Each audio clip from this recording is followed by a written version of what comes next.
Jesse McAnally. And I'm Andrew DeWolf. And welcome to Musicals with Cheese, a podcast where I try to get Andrew to like musical theater week by week and show by show. And Andrew, today we've got an extra special guest, probably one of the more specialist guests we could get because they paid to be here. Oh my god, they paid us to be here? They gave us money!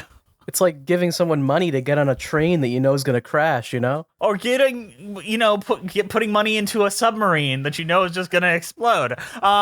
Being on Musicals with Cheese is very much like both of those things. But please join me in welcoming one of our first patrons ever. They're an optometrist, a cat mother of 3, and just all around great. It's Monica Theroux! Hi.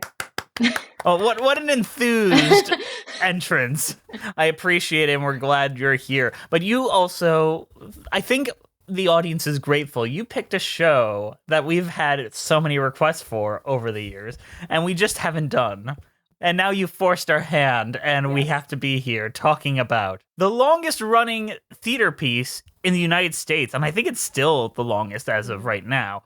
Because Phantom couldn't beat it. It's the Fantasticks. Cue the music. Try to remember the kind of September when life was slow and oh, so mellow.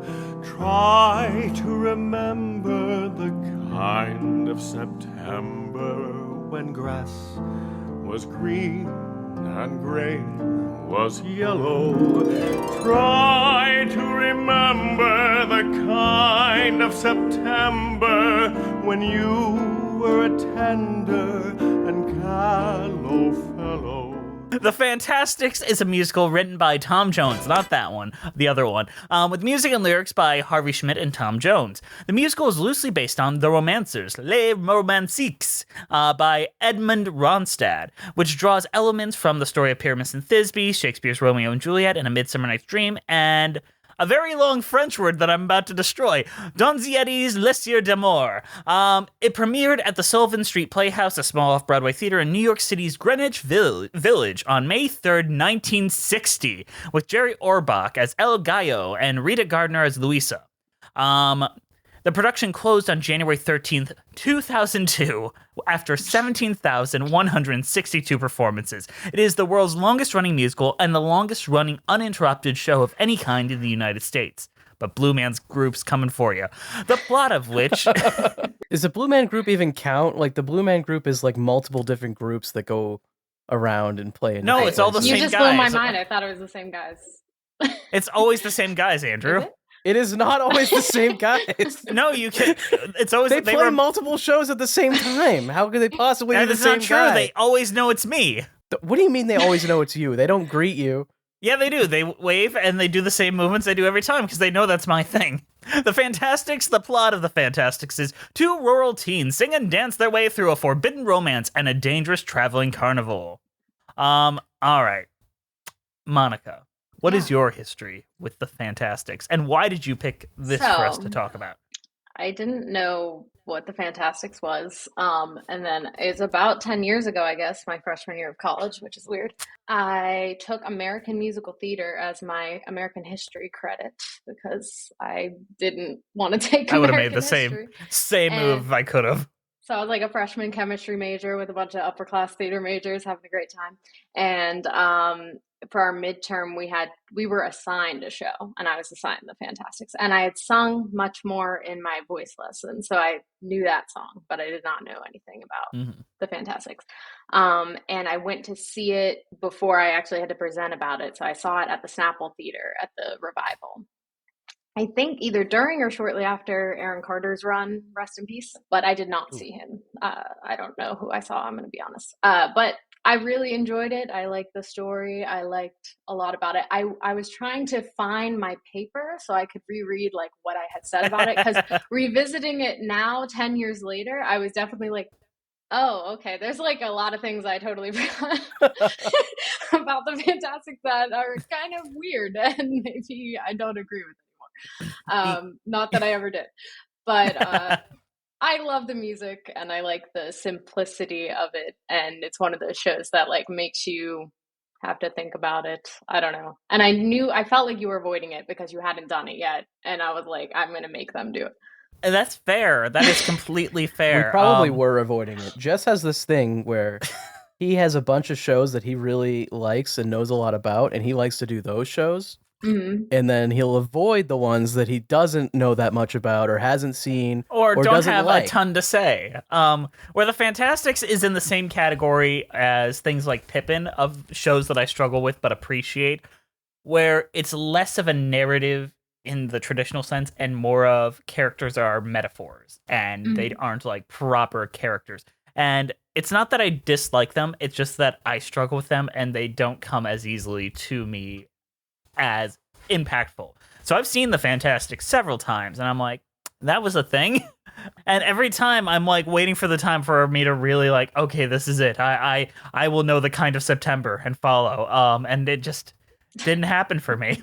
And then there's just the things that you can't get over. And more recent productions have done that. In fact, Andrew was given one where they don't use that word at all. The Ashley Park Pasadena Playhouse production, which is also very good. Like, I really like that production. But they excise the use of that the R word. There is a comparison where they're like, no, it doesn't mean that version of the word. It's the other version of the word. But they use the word rape quite a bit in reference to abduction. But they will sing the word along. They are making a point that they are saying that word a lot. And it's almost part of the joke. I do have to say they fixed it in the revival somewhat. Yes, they did. They still use it once to start the song, which is weird. I feel like they should have just cut it completely if they were going to cut it. Yeah. But they did try a little bit on that one. They had to keep one in there just as like a reference to old times. Mm-hmm. You know, like, remember when the whole song was this? That was good, wasn't it? Too woke. They had to keep doing that. It's one of those things where you win if you do. It's not like the Shapoopy thing from The Music Man where it kind of misses the point. Like here, it kind of distracts from the overall tone of the rest of the show if they're really living and dying on that hill. Yeah. So the change doesn't affect me nearly as bad as other things. That being said, Andrew, I'm very curious as to what your interpretation of the Fantasticks was, and maybe summarize it a little bit for the uninitiated out there. I had actually no idea what to expect whatsoever. You would think for the longest running, it would be something that would be more public knowledge, I suppose, but it kind of reminds me of Cats in that no one knows what the fuck it's about. I don't know, maybe I'm out of the loop. Maybe I'm the only one that had no idea what the Fantasticks was about. Wait, it's a pretty simple love story at the core. I mean, I know what it's about now. Okay. I get what you mean now. I didn't know what the hell it was about before I watched it. Gotcha. Okay. I thought you were saying, I watched it, I still don't know it was last 5 years all over again. This is totally different. No time travel. The Fantasticks is Romeo and Juliet with a bunch of other stuff kind of taped onto it. And that's really all you need to know, I think. My favorite character is El Gallo. El Gallo. How do you pronounce his name? They make a joke out of it. It's supposed to be Spanish. He is kind of the narrator / abductor / secret lover / narrator again. That's also on my resume for those interested. Yeah, Jeff. He kind of just exists to tell the entire story and be the person who teaches them a lesson. And the lesson of the whole thing seems to be that you need pain to feel love. And El Gallo is there to make sure that happens. Okay, because that was one of the things that I also struggle with is, what is the message of the Fantasticks? No, you need adversity to be able to be happy. You can't just decide to be happy in I think that's the apathy. message. Kind of. I do think that's the message. And I fundamentally disagree with that message. I don't think it's true, but that is what they're saying. I think they just had this really brilliant idea of what if the Montagues and Capulets were in on it to try to get their people to... that is an inspired idea, and they do get a lot of fun out of that. Well, that's how it started. I think it was only Act 1 for the beginning. I want to say Act 1 is way better. Yeah. Yeah, but it does the thing I love about musicals where Act 2 is a wholly different thing, which is a benefit for me. Like I like the fact Yeah, that no, they're I do almost like two that. separate things So Act 1 is basically the full Romeo and Juliet story, but with that little they're twist. they're in on it, and El Gallo and his little posse of humor characters are staging this whole thing. And they get the happy ending, except for Act 2, they immediately are just like, no, the happy ending sucks. Everyone hates each other. And I guess that's where we get the theory that we needed more adversity in order for it to really be love. I guess, like, yeah, if you want to love your wife forever, build a wall between her. Yeah. Build a pillow wall in the bed so you don't ever touch. You have to really tear down the wall. You can't hire some guy to pretend tear it down. It won't be real love that way, you know? This is great. Just the three of us. You, me, and this brick wall you built between us. Yeah. I feel like it's kind of that like adversity thing, but I honestly feel like it's interpreted different ways. But I think because the characters are so like naive, especially Louisa being like a 16-year-old kind of like, I need something special to happen to me. I think it's kind of like for those characters specifically, they have to go through the thing that they were like, this is what I really need to be happy. And then it had to fail. And then they could have like, oh, okay. Like you could just normally be in love with someone. It doesn't have to be special.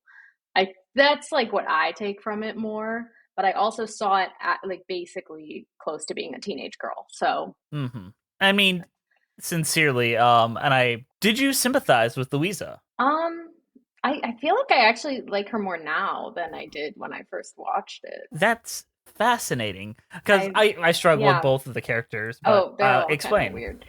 I don't really know. I think before I found her annoying, maybe I saw more of me in her when I was younger. But now I don't know. I find her interesting. I feel like she's a good caricature of of the teenage girl experience, but she's also extremely annoying and like weirdly wants to run away with like probably a 40 or 50-year-old man. I'm not really sure what that plot line's about. And she's, to be fair, it is El Gallo. I mean, I'd run away with him. Yeah. But yeah, I think it's like when I was younger, I was more just annoyed by her, but I think it was like, I feel like she really captures like what being a teenage girl is kind of like inside your head. You don't say any of that actually out loud, but I don't know. You know what she reminds me of, and it finally came to me when I was watching this? She reminds me of Meg from Little Women. Especially the line, I don't want to be ordinary. Please, God, don't let me be ordinated. I thought you were going to say Family Guy for a second. I'm really... Wouldn't that have been a twist? No. That kind of childhood growth from like this, I'm going to be everything, I'm going to do everything, to maybe it's enough to just be enough. Like she feels like she has growth in an arc in a way that no one else really does. So I kind of felt like from Act 1 to the end of Act 2, she's the only one that has a big change, whereas everyone else seems to be like ciphers that are like very proud in their ignorance in a weird way. Yeah. I like the two dads. I mean, yeah, but they don't grow. They kind of are like, I'm kind of confused by the dads. I was like thinking about it lately. Grow, like and I don't understand why the dads start to hate each other, because they already liked. He's like, in his radishes. Fake, but they already knew their gardening habits, or did they not? Because the wall was up. I think the wall like separate because now they're like, okay, our properties are joint. Okay. Maybe the moral was that instead of a wall, they should have built a fence. Well, he was going to build a fence in front of the wall. He threatened to do that. Yeah, that is true.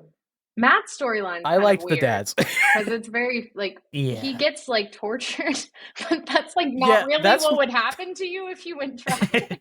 So it doesn't really. That's my favorite part. I like El Gallo brings. Okay. Yeah, he brings Louisa out, and they're just constantly being followed around by Matt, who is being tortured in the street by somebody, and they're always just like, "Don't look over there." That's put the mask on. That'll look pretty. Put the mask on. We don't want to look at the people, and it's just like, what? I want to see a version where it's a VR headset. Put the mask on. Look at the Five Nights at Freddy's. It feels appropriate because that whole section reads to me like a rich people look the other way kind of thing, like, but it doesn't make sense as a metaphor here. Not in this romance sense.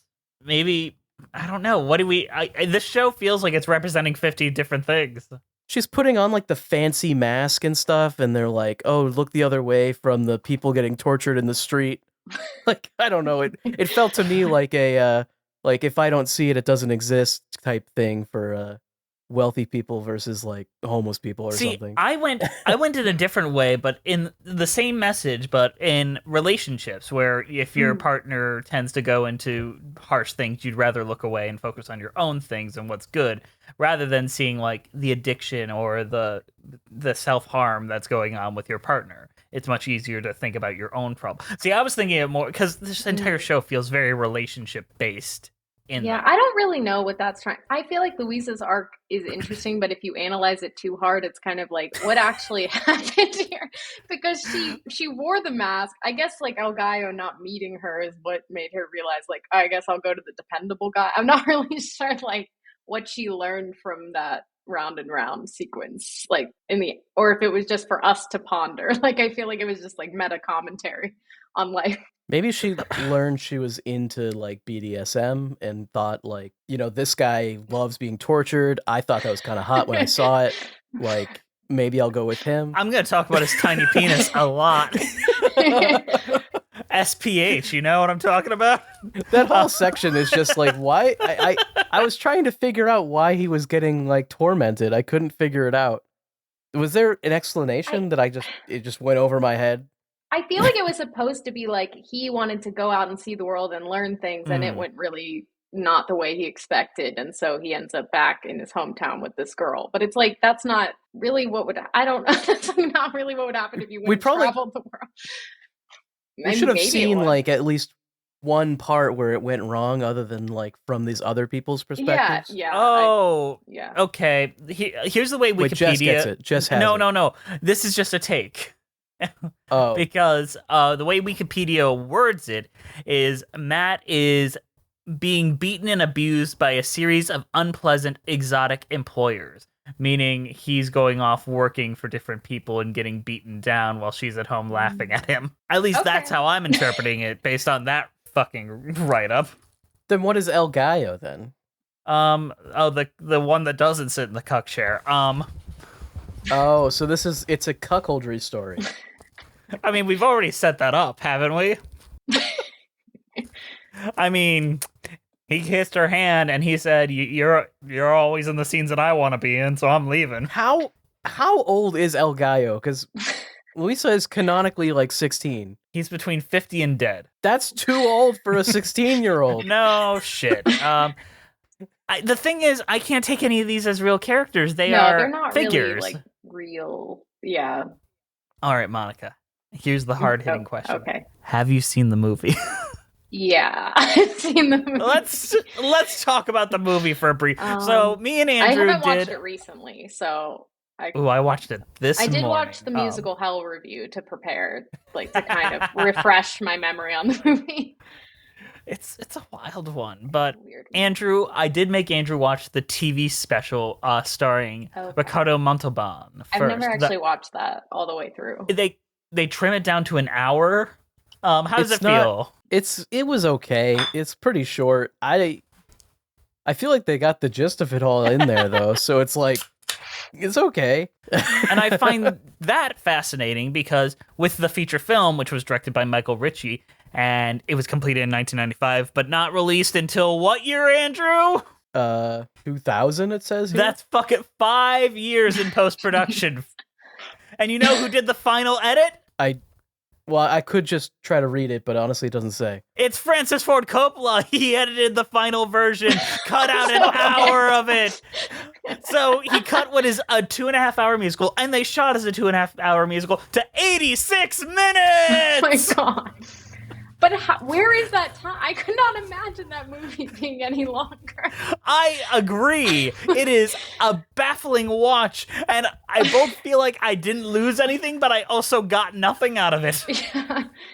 It makes everything, like, kind of literal, but not enough. Like, they could have gone farther, I feel like, if they wanted to make it more literal. But it's so weird. I think this is the worst musical to ever adapt into a literal film. There is nothing concrete about this narrative. Why try to make it concrete? Want to know the strangest thing they do, Andrew? El Gallo What's is that? not the narrator. He's just a guy who shows up halfway through. Just like at a circus.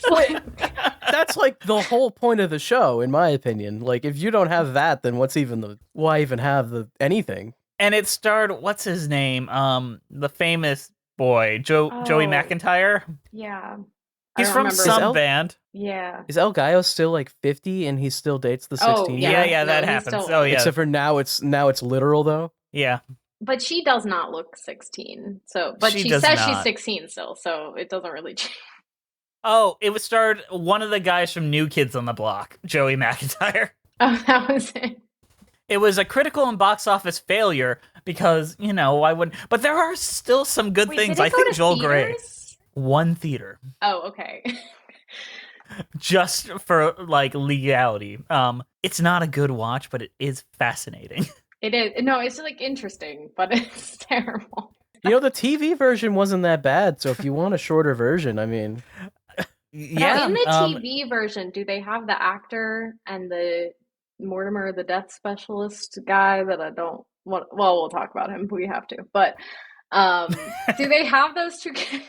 Because I think those are the two characters I completely forgot about until I revisited it recently. They do have those characters, but I think the screen Okay. time was cut down quite a bit, just because the whole thing is just shorter. I mean, if it's good, also just looking at the cast, this is a good cast. Like Burt Lahr as one of the fathers. Come on. Yeah, I feel like you don't even really lose that much with the time cut either. So Just a lot of the pretty visuals of theater and the vagaries of theater. Like, one of my favorite things about this is the metaphor of it all being at nighttime in Act 1 and then the harsh light of day in Act 2. Mm-hmm. And one of the biggest figureheads of the Fantasticks is that paper moon that is the centerpiece, and then they tear it down.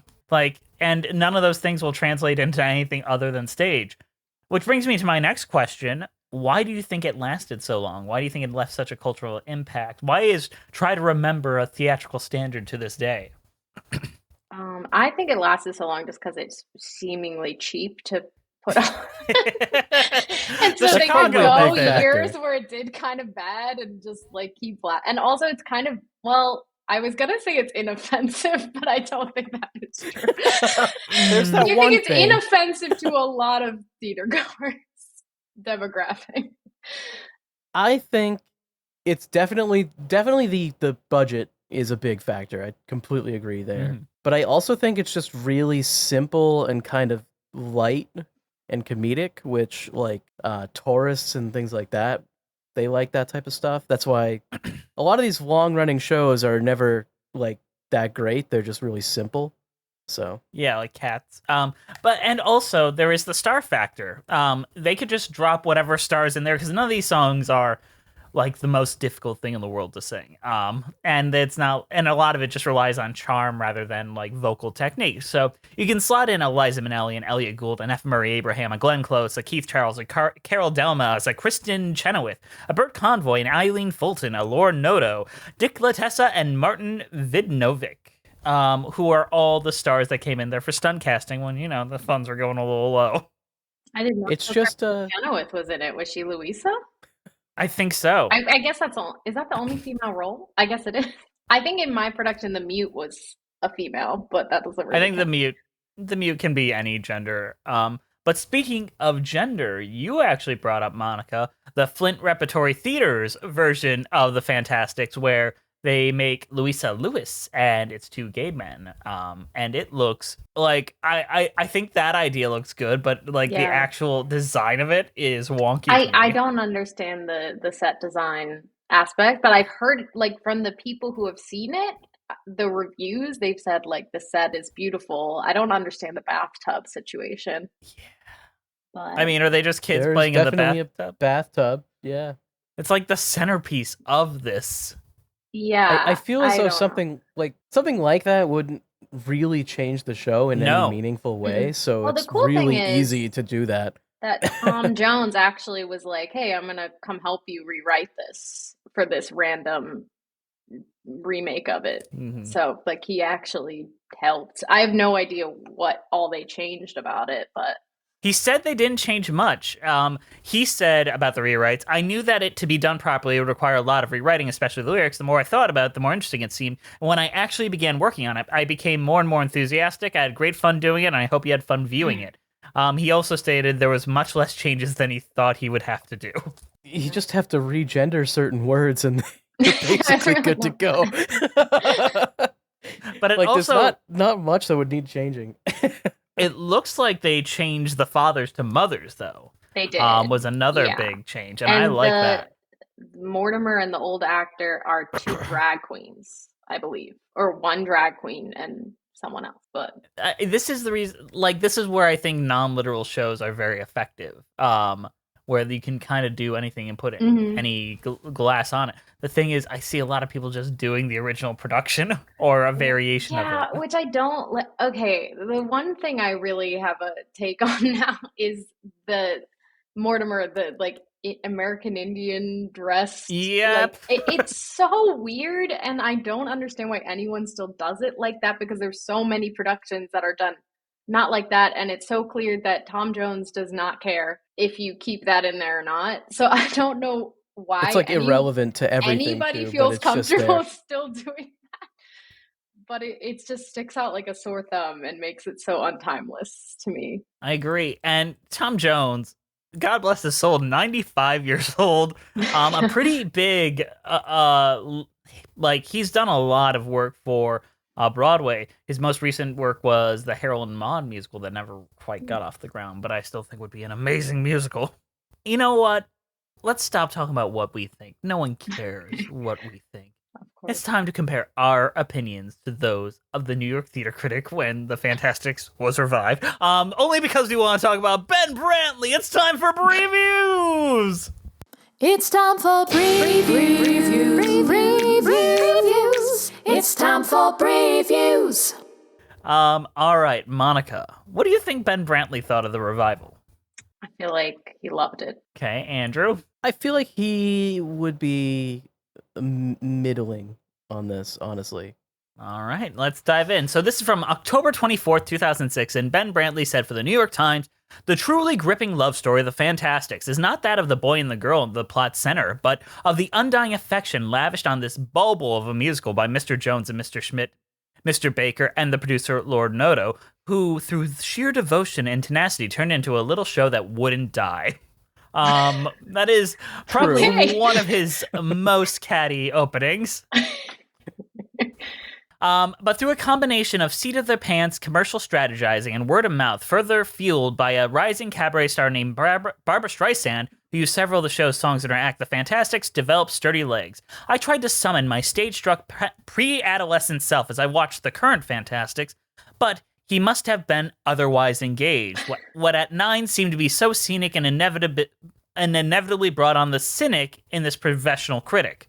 I was given to flinching more than misting up at the boy, Santino Fontana, and the girl, Sarah Jean Ford, next-door neighbors separated by a wall.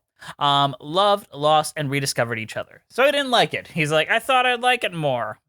Now that I'm an old man, but nope, that didn't happen. What an admission from Ben Brantley that he has grown so cynical that he can no longer enjoy things. Well, could he I mean, ever? that's literally what Really? he wrote here. He literally said, like, oh, if I was younger, I probably would have enjoyed this, but now I'm just a piece of shit. No, it's more like, I liked this as a kid, but now I've grown up and I don't like it anymore. But we've also criticized other people for having the same opinions. Like, when we talk about Rent, and people are like, I liked it as a kid and don't like it now, or I do like it now because I liked it as a kid. You can't use the same defense for Pokemon the first movie as you can for theater, in my opinion. I liked it when I was a kid, so it's great. Yeah, well, I don't know. I feel like he needs a better reason to not like this.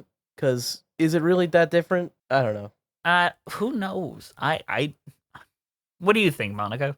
I don't know. I mean, I guess I'll have to see what I think of it 10 years from now. Because I feel like now that I'm like revisiting it, I'm more into the like, oh, remember that September when you were like young and like but I feel like back then I was like interested more in the love story itself, and I feel like when I'm older, I might just be like, "This is kind of stupid." I don't know. No, you start fighting with your neighbor. That's the next step.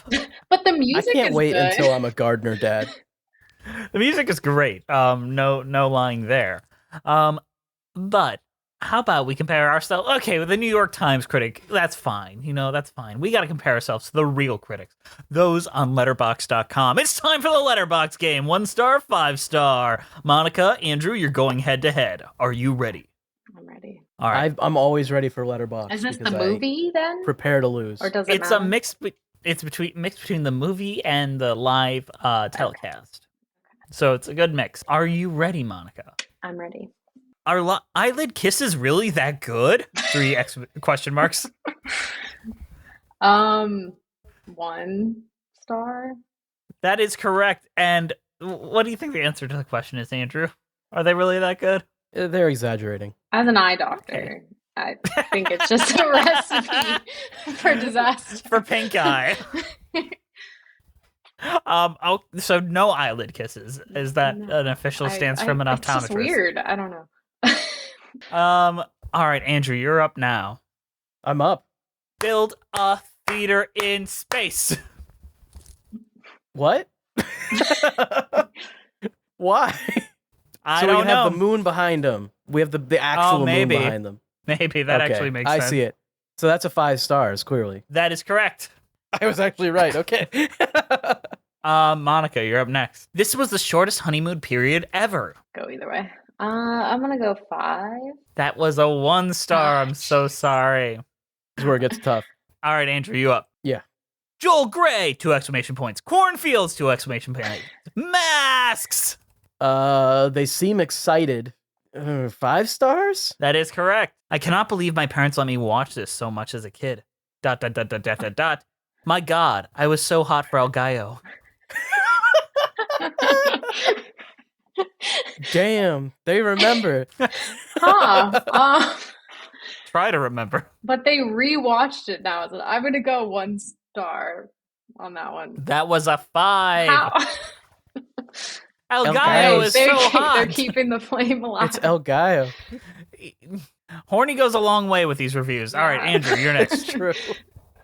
That last song is a classic, just beautiful. By the last song, do they also mean the first song? The last song, the first song's not in the movie. Oh, right. Yeah.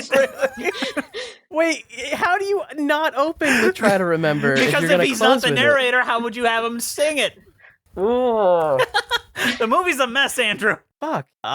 Jesus. I mean, that's literally just them complimenting it. So 5 stars, right? That is a 1 star. All right, Monica, last question. Okay. Yeah. That bit where Joey Mack was screaming and moaning for like 3 minutes. LOL, frowny face. That is the best part. Is that written by Louisa? Let's see. LOL, frowny face. I'm gonna go 1. That is correct, and y'all Okay. tied the letterbox game. Or something, probably. I didn't keep count. How about we go into a mid-show and talk about these patrons? Then we'll play Sure. around with some songs.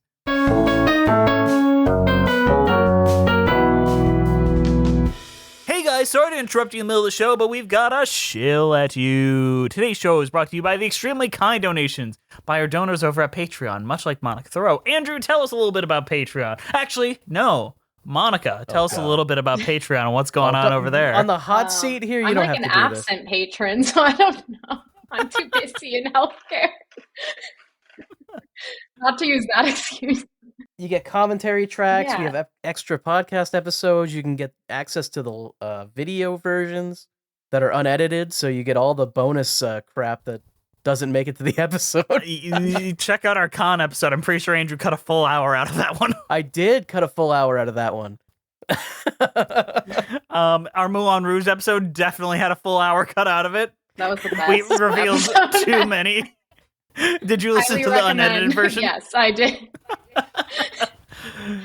Chaos, pure chaos. You are missing out if you're not there. But also, if you pay a certain amount, you can join us on the show like Monica is right now. She paid her way here. Force us to talk about the thing you want. Yeah, I mean, within reason. Within reason. There's some things I'm turning down now. Like, I'm not just going to do, like, a TV special. Come on. Oh, we could be doing TV specials right now? I mean, it's different if it's, like, a professional, like, an actual musical, but if it's, like, you know, just kind of a musical, like, that doesn't count. You know. We're never going to talk about Metalocalypse. This is so sad. Our current patrons are Melissa Goldman, Danielle Renix, Jess the Stampede, Ewan Cassidy, Monica Theroux. Hey, that's you! Brent Black. You beat Brent Black to our Patreon. You did it. Lefania Yes. Stacey Coombe, Joseph Evans Green, Mary Lou Showcat, John Vanels. All these people are below you. Ross Walker, Musical Hell, Emily Gracie, Kyle Summers. A lot of people under you. Janae C, Scoot the Technicolor Dreamcoat, Liz Lim, Nothing is Certain Except Beth in Taxes, Thesbian, Jessica T, Mitchell Young, Chai Teacup, Katie McDonough, Chris Marcote, Kiji, Marie Anastasio, Layla, RJ Narija, Bjorn Hermans, Toriana Frazier, Sammy, The Adequate Amount, Jacobson, Liana Morton, Kaylee Blazier, Cinemageddon Reviews, Villainous Miss, Sofiana Ali, The Omega Geek, Paige Pearson, Maddie Wargle, Elisa Erdman, Anna Loskatova, Sarah Den Blekier, Evan Ball, Zachary Torres, Rora Morasso. They're still all below you. You're above all of them. Captain Rodtastic, Lisa L, Nobody, Renee Thomas, Nick Rowe 10, Puffy Boy, Summer, Julia Hardy, Kay Kusia, Caitlin Bridgman, Sydney Hicks, and Ann Bell. They give us a little extra financial support that helps us keep the lights on here at Musicals with Cheese. If you'd like to join them in supporting us and get all the perks that they get, and maybe even some of the ones that Monica gets, come join us over at Patreon. Monica, you're there. Come on. People, you like it, right? No, I love it. But let's get back to the show.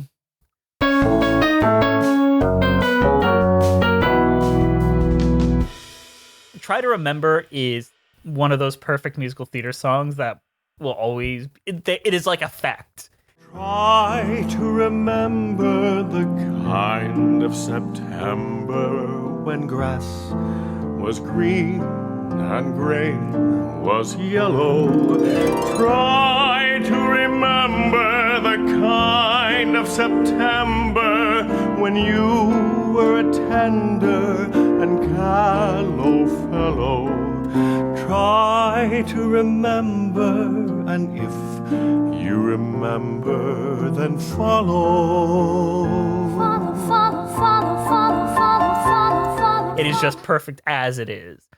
In the show, out of the show, it just works. I'm surprised that wasn't your introduction into it, Monica. No, yeah, I'd never heard that song. Much More was the first song I ever heard from the Fantasticks. So I learned Try to Remember after. It's in everything. It's like in the fucking Captain America movie. It's like, it's like a wild thing. When did that come? You said that before, Wait, but when no, it was when before. was that? That must have been before I learned about the Fantasticks, but It was in 2016. It was in Captain America: Oh. Civil War, and Tony Stark's mom is just like 2013 singing it. is when I learned the Fantasticks. You beat so. Captain America to singing the Fantasticks. Yeah. Even Andrew knew this song before he dove into it. Am I right? Yeah, Josh Groban sang it, and I've heard that version.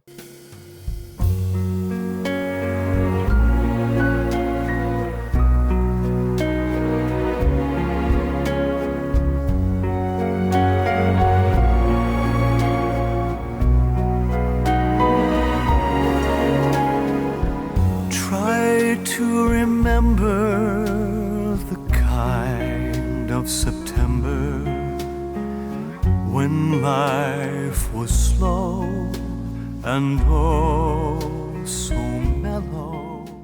Jerry Orbach singing it, and he was the original Gallo. I think he's like when I hear this song, it's always him in my head. Like everyone else is just kind of doing an impression of him. Mm-hmm. And what is Jerry Orbach known for? He was a Law and Order actor. OG. He was in Beauty and the Recipe. Beast and Dirty Dancing. Like that's Yeah, Jerry that's Orbach's pretty much legacy. it. I think this outranks it all, honestly. I think he donated his corneas, right? Isn't that That's John another Mulaney fact bit? I know about him. I don't know if that's true. But much more. Luisa's opening number. You've sung this, Monica. Yes, I have. I'd like to swim in a clear blue stream where the water is icy cold. Then go to town in a golden gown and have my fortune told. Just once, just once before I'm old. I'd like to be not evil, but a little worldly wise, to be the kind of girl designed to be kissed upon the eyes. I find this song a little... I've seen so many different actresses perform it in so many different ways. You can play it broad and comedic. You can play it sincere. You can, and I find that's some great musical theater writing when you do that. How did you play it? I'm not a great actress, I'm gonna be honest. So I feel like I thought I was being super funny, but I probably was like very understated with it. But I also did the monologue, like when I auditioned for like the senior year production that they were doing at my college. I did get a call back, but I did not land a role. But I tried to do the funny monologue where she's kind of being a little crazy beforehand. But I don't know. I think it's one of those songs that like is impressive to sing because it's got a big range. So that's why a lot of people sing it. I guess. I mean, that's a lame reason, but I think it's a character song too. It is. No, like definitely. it is difficult to sing, but it is very much like a "look at me, I can do everything" kind of song. Mm-hmm. All this and funny too. Triple threat. Yeah, that's a true Without the triple dancing.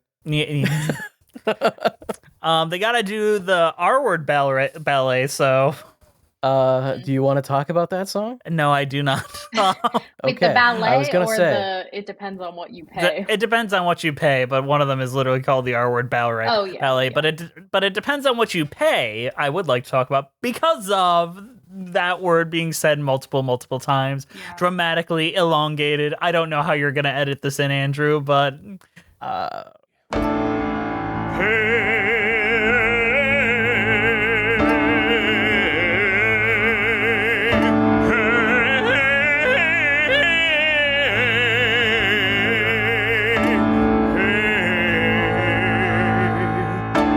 You have to pay, so come on and pay.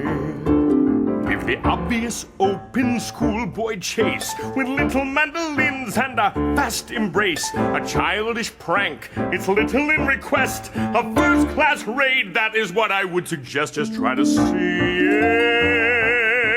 it, and you will soon agree, senors, why invite regret when you can order an abduction you will never forget.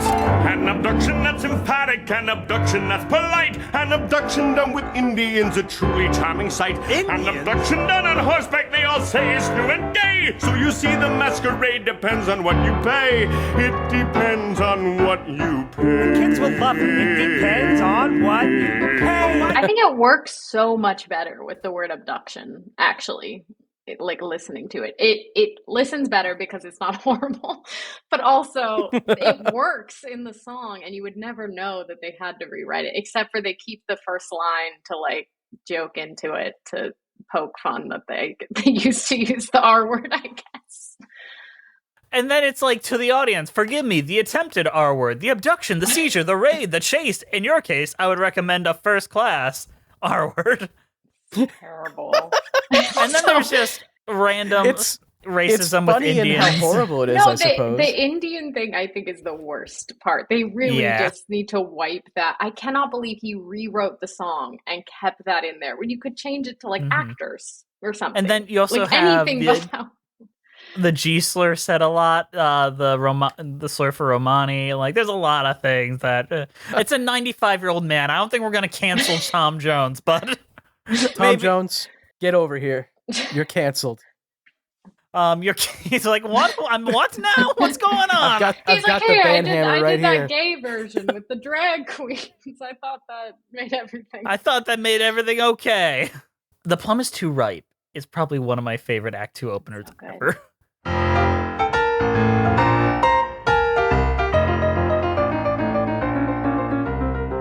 Take away the golden moonbeam, take away the tinsel sky. What at night seems so scenic, maybe cynic by and by.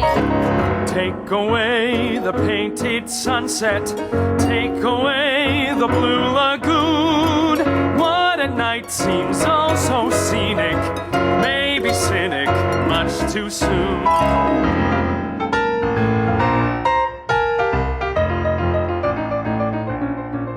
It is plot relevant, but also funny, and also not like the most important. And it's so bouncy. And I love a good bouncy Act 2 opener. It just makes me so happy. It's probably the one I've listened to the most because it's very plotty, and not much of the other songs are plot driven in the same way. Yeah, and it's cute. It's cute the way they come back from Act 1 because they open with them still in the same like pose, but they're like tired now, and then they go into the plums too, right? I think someday me and Jess will have a big wall between us, and we'll both be gardening dads. The wall is the internet right now. Yeah. Do we garden? I don't garden yet. I don't garden yet. We'll play video games. We're gonna have to get into the gardening thing. Oh god, but I don't love radishes, and I don't have interest in planting them. What about plums? Oh, I could deal with that, but it can't be too ripe. This bit was brought to you by the Fantasticks. I really do kind of think this is a good development. It reminds me a lot of So Happy from Into the Woods. Like, we completely undo the ending of the last act and start you on a new narrative. It would not work in a movie because it just happens too quickly. You need the 15-minute intermission. Like, this works as a theater piece and nothing else. This is why it's properly good theater. Yeah. It would be strange to go without an intermission directly from them being happy to, oh, everything's ruined immediately. Yeah, well, I think that's why the movie is does garbage. have an intermission, doesn't it? No, it's 90 minutes long. I thought it had like a little 2-minute The thing TV with version has I'm like a title wrong. card. I know that I'm wrong. Oh, I'm thinking of the TV version, I think. That makes sense. Okay. Yeah, there's They Were You, which is the only like romantic song that really works for me in this story. It truly is the one time you feel connection between Matt and Louisa. Soon It's Gonna Rain? You don't... I don't know. That one doesn't really hit for me. There's no adversity there yet, so... Yeah, are you saying something about my taste, Andrew? I'm just saying that you took it to heart. You know, there needs to be adversity or it's not really love. I guess you're right. For a narrative story, yes, I believe that. I agree with the message. For real life, no, probably not. Adversity doesn't tend to help you. Do you want to talk about Soon It's Gonna Rain, Monica?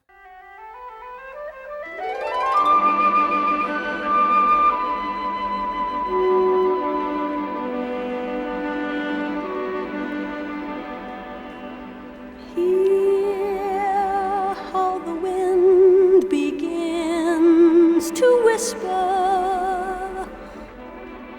See how the leaves go streaming by. Smell how the velvet rain is falling. Out where the fields are warm and dry. Now is the time to run inside and stay. Now is the time to find a hideaway. I mean, I think it's like a classic part of the musical. I don't know. I think like all the songs are good. I don't think there's a bad song that wasn't like that. If you ever went to China song, I don't know, but that was cut, so I don't count that one. But I don't count that either. All the ones that were kept in the musical, I feel like are good. I Can See It is my favorite song. I love that song, and I love when they reprise let's do that one then. Yeah, let's talk about it. I Can See It. There's a song you must sing. It's a well-known song, but the tune is bitter, and it doesn't take long to learn. I can learn that pretty little world that beams so bright, that pretty little world that seems delightful can burn. Let me learn, let me learn, for I can see it shining somewhere. Bright light somewhere, invite me to come there and learn. Sorry, I was literally fighting a burp right when I transitioned. I was just hoping someone would take it, so I'm not gonna full on belch through my speech. You should have done it. You should have done it. I can see it. I apologize for trying to throw a raft out to someone else. I can see it is a very good song. El Gallo's big number in Act 2, I'd call it. Yeah, I think it's one of the. I can't think of a lot of male duets that are like great. I don't know, maybe Agony from Into the Woods, and that's about it. And this one is just so good, and I love that they bring it back. I mean, it's just perfect. I love it. I agree, and I love watching specifically concerts of men doing this in duets, like at 54 Below. I think that really kind of is where this stands. But a lot of these songs became standards. Like I brought up Ben Brantley brought up that Barbra Streisand really kind of drove people to this through doing covers of these songs. And part of me is almost like, do these songs work better without being attached to a musical? Yeah, I mean, they can stand alone. I feel like they work in the musical and they make sense. Like they were clearly written for the musical. They don't seem to be like just good songs tied to a story. But I agree that they all work good and possible. I don't know if I'd say better, but they all work outside of the musical. Would you call the Fantasticks one of your favorite musicals? Sincere question. Yeah. Well, when I recommended it, yes. I don't know. I don't know what would be if it wasn't the I don't know what would be if not the Fantastic. So I'm going to go with that because that's what I've defined. Okay. I was just wondering what your taste would be in. Like what other things would you rank up there? Oh gosh. Well, what's hard now is I mostly just like listen to a lot of musical, but I wouldn't like Bonnie and Clyde is probably the musical I listen to the most, but I would not call that my favorite musical by any means. I feel like I remember more musicals I hated than I hated Moulin Rouge. Oh, the true musicals with Cheese fan. Like hated it so much, and your guys' episode on Moulin Rouge like healed me that you also hated it. That was such a fun episode too. You got to have a healthy amount of hate in your heart, you know? Yeah. We got so much fucking backlash from that episode, so I'm grateful that someone... hold on, let me look. I think I have actually a notes on my phone of all the musicals I've seen, and I feel like if I look at a list, I may be able to pick out like what my favorites are. Because I've tried to imagine the people... I know a lot of people love... the people who like the Fantastic. The people that love the Fantasticks tend to like a lot of other non-literal shows, like also tend to like Pippin and Godspell and stuff of that time period. But, which is a vibe I was getting, like really. Yeah. Huh. Let's see. Company. I love Company, which I feel like is kind of... That is very similar to this. And I like the version of it where with Raul Esparza, where they're like playing instruments and there's like barely a set. I'm like looking at the list. I'm like, yeah, I mean, I like all these musicals. I don't know if I'd call them my favorite. You know what? That's fair, but I love the last 5 years too. Concept musical. You are a concept musical girl. I never would have said that about me. I love Matilda though, which is not that's like that, but I love it. That's pretty straightforward storytelling. Yeah. No, these are really good choices. You have good taste, sincerely. Like you've listed things that I'm like, you know what? None of those I hate. And You're in Town, which is like satire. Okay, I feel like that's Brechtian in the same way that I think this is Brechtian, though. Like, the way that it addresses the audience. I never would have. I'm glad I came on here to get an analysis because I never would have said that. I like Spring Awakening too. But that's kind of like from my past. I feel like this one, it's like musicals from my past that I loved that I'm like, of course, that's one of my favorites. You go back and watch it, you're going to get a Ben Brantley style revelation. Yeah, probably. Probably. You dick. On that note, what is our overall thoughts on the Fantasticks and our cheese ratings? Andrew, why don't you go first? It's fine. I liked a lot of the music. The story's really easy to follow. I thought that the dads were very funny. I liked El Gallo, but it's not really. There's not a ton going on. I think it's just something you can kind of sit down and enjoy, without having to think too hard, but you're also not going to get left with very much afterwards. That's my opinion. That being said, Try to Remember is phenomenal. I really love that song. That's actually a fairly reasonable answer, Andrew. I think you put some effort into that. Did you say your cheese rating yet, though? Yeah, I'm gonna give it a Cheetos Fantasticks Flaming Hot.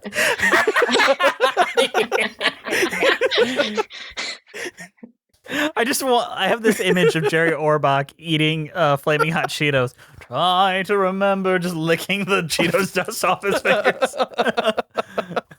Cheetos, Fantasticks. It doesn't fit with the show at all, but I thought it was funny that they're called Fantasticks.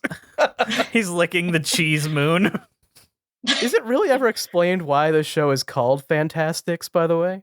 They say Fantasticks in one of the songs, but I don't know what Yeah. that means. They say like the Fantasticks, geese. Like I don't know what they're talking about. They say it, but it doesn't what does it mean though? What is that? well. Yeah, apparently it just was the name of the other play. Oh, is that what that That was means it? in English? Okay. No, the Fantasticks. wait. Tom Jones says the name of the play that came from was George Fleming's 1900 adaptation of the Rosalind play, which uses the same name, the Fantasticks. Okay. So it's just based on the play called that, and he was like, that's good enough, right? Okay. you got him. Monica, your overall thoughts and your cheese rating. Well, when you said cheese rating, I immediately was like, "Oh crap!" I didn't think of that, which is the whole point. But I did think of it a few weeks. Do you ago. know how many people has been there? And we've warned them, But and I they did. still are like, I know I did. I was like, "Okay, no, I remember what I was thinking." You can always just pick like cheddar or Gouda, you know. And then... it's pretty good. Yeah. I love the Fantasticks. I think it's a classic. It ran for so long. I love that it like persevered with such a simple concept and set and like a couple instruments, and I think the music is awesome, and just taking out a few things, it is timeless. And yeah, I guess cheese rating, I would give it like a singles Kraft American cheese. Like it's always going to be there. There's some weird, like, is it processed? What's going on here? But it's a classic, and most people can enjoy it, even if they claim they don't. It's a me. And for all of you who are not on our Patreon, Monica has her Fantasticks 50th anniversary poster and the Fantasticks Wrong way. shirt on right now. Yes, I Living their best also wore my Fantasticks t-shirt under my sweatshirt. For Oh, years. God! Oh, But this is all the stuff I own, other than my Yo, book. dog, I heard you like Fantasticks. How about I put Fantasticks inside your Fantasticks? That was wonderful. Great cheese rating. I liked it pretty good. I do struggle with these more metaphorical shows, and I tend to not emotionally connect with them as much. But if you get a production of this that is like visually intriguing and has like a take, I would highly recommend you go see it, because this is the kind of show where you can graft on anything and make it work.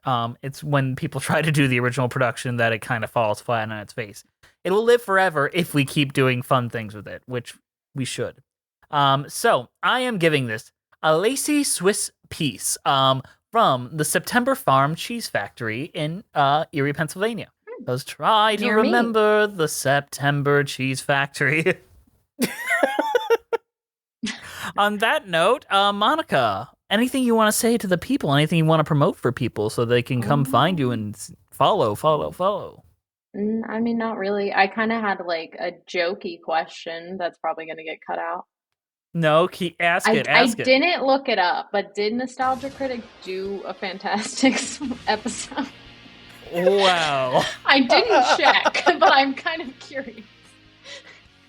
I try to remember because No, he did do like 6 Fantastic Four videos, though. Oh, but that's maybe he close. sung a song from the Fantasticks. Oh, can you imagine if when he killed off the Nostalgia Critic, he sang "Try to Remember"? And then that's the Nostalgia Critic theme song forever. Oh, that would have been. He does like a badass rock version of Oh, it would have like fit though too, because that's his catchphrase, right? I remember it, so you don't have to. Try to remember. He's like, well, now that I'm gone, you guys have to try to remember, because I can't do it for you anymore. And follow.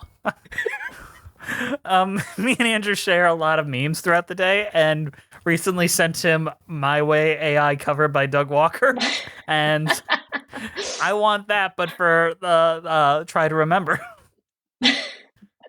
Someone has to make I feel as though that would be incredibly easy to make. I feel like it would be way too definitely. easy.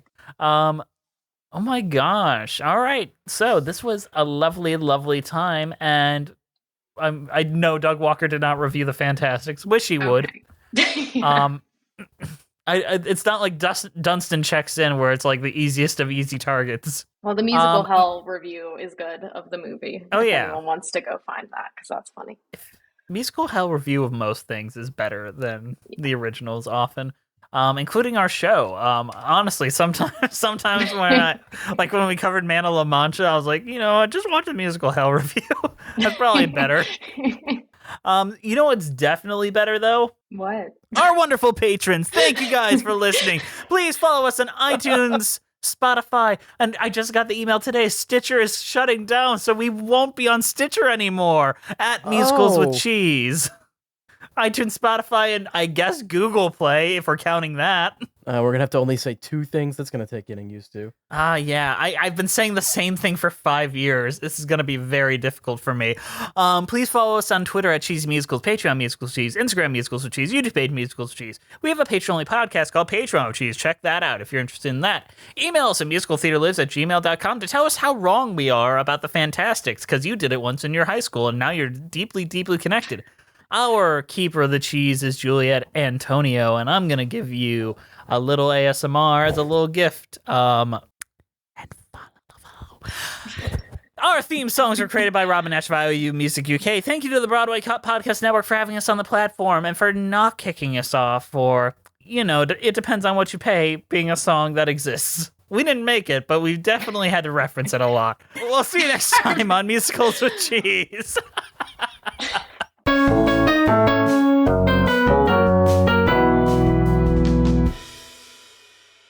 Try to remember the kind September and follow.